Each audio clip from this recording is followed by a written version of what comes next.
বন্ধুরা নমস্কার। বিষয় সাধু কেন সর্বত্র পূজ্যতে।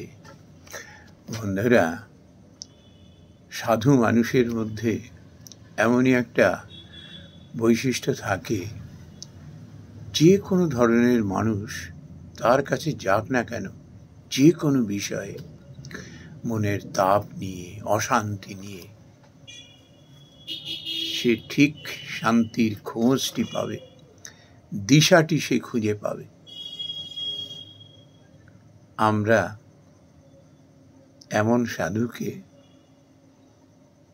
একদম জ্যান্ত ভগবান বলে মানি। এখন প্রশ্ন হলো, ভেগ ধরলেই কি সাধু হয়ে যায়?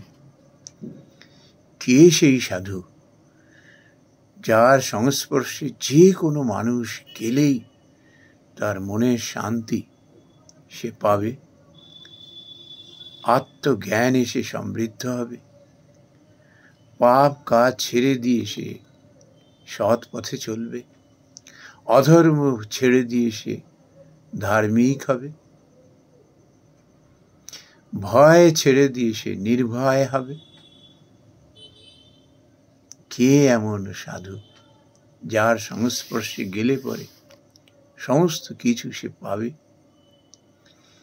এমন সাধু নিজে জীবনে কঠোর কৃচ্ছ সাধন করে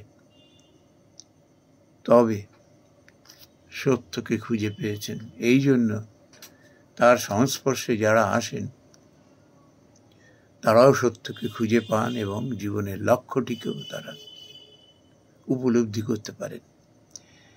এখন প্রশ্ন হলো যে কিভাবে সত্যকে সে খুঁজে পায়? তার তো কতগুলো যোগ্যতা থাকবে। হ্যাঁ, সেটি হলো কি? স্বার্থ ত্যাগ। চরমভাবে যে স্বার্থটিকে ত্যাগ করতে পারে, সে ঠিক ওই সত্যকে খুঁজে পাবে। স্বার্থ ত্যাগ করতে পারে বলেই সে ধর্ম অধর্ম বুঝতে পারে, কোনটি ঠিক কোনটি বেঠিক সে বুঝতে পারে। তার মধ্যে আমিত্ব থাকে না, তার মধ্যে কোনো জাত পাত ছোট বড় বোধ থাকে না। তার মধ্যে এমনই একটা আত্মপম্যেন ভাব থাকে, শত্রু মিত্র পাপী তাপী মহান সকলেই তার কাছে সমান অধিকারে যেতে পারেন। যেমন সারদা মা বলছেন না এরকম, যে আমি সতেরো মা অসতেরো মা।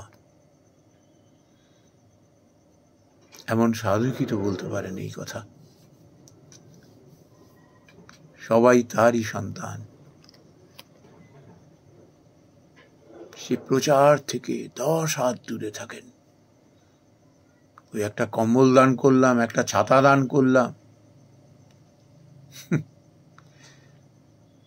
এসব থেকে তারা দূরে থাকেন।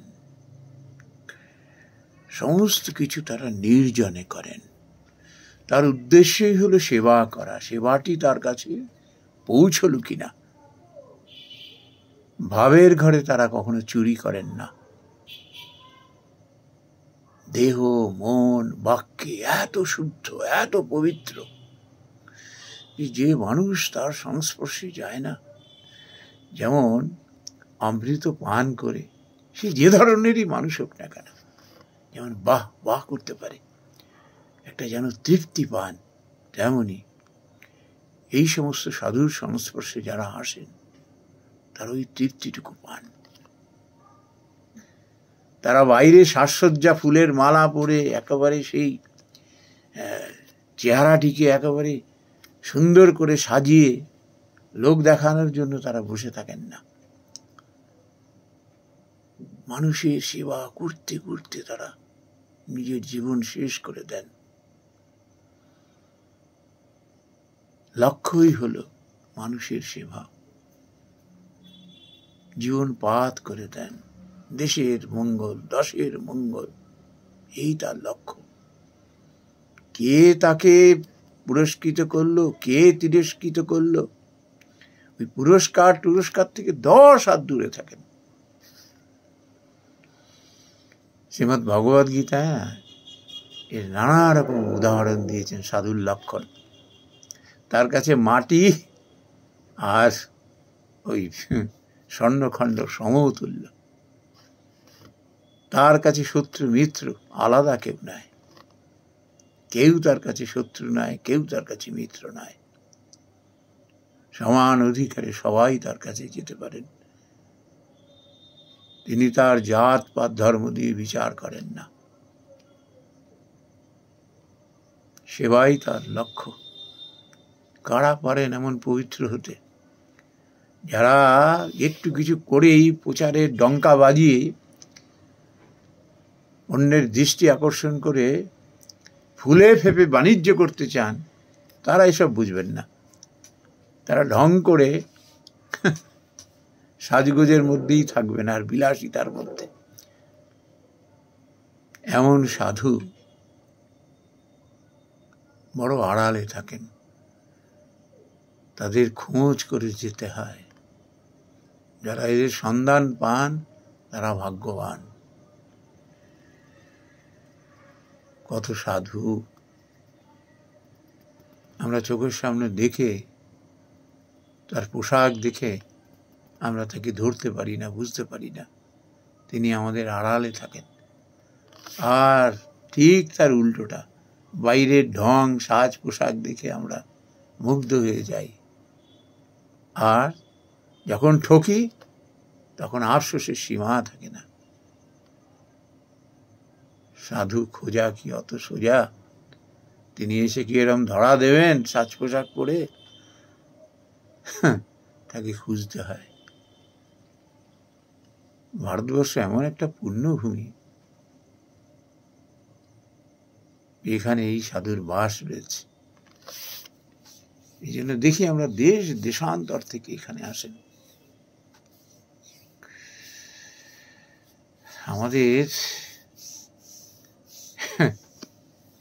সেই ঘরের সাধু শ্রী রামকৃষ্ণ পরমহংসদেব, শ্রী শ্রী মা শারদা, বিবেকানন্দ, তাদের সান্নিধ্যে কত সাধু তৈরি হয়েছে। আমরা ধন্য যে এদের আমরা সাক্ষাৎ করতে পারছি। যে পারে সে নিজেকে সমৃদ্ধ করে নিতে পারবে। এদের জীবনাদর্শ যারা অনুসরণ করতে পারবেন, তারা গৃহী হয়েও মনে প্রাণে ওই সাধুর মতোই পবিত্র থাকবে আর জীবনে অসীম শান্তি সুখের অধিকারী হবেন। নমস্কার বন্ধুরা।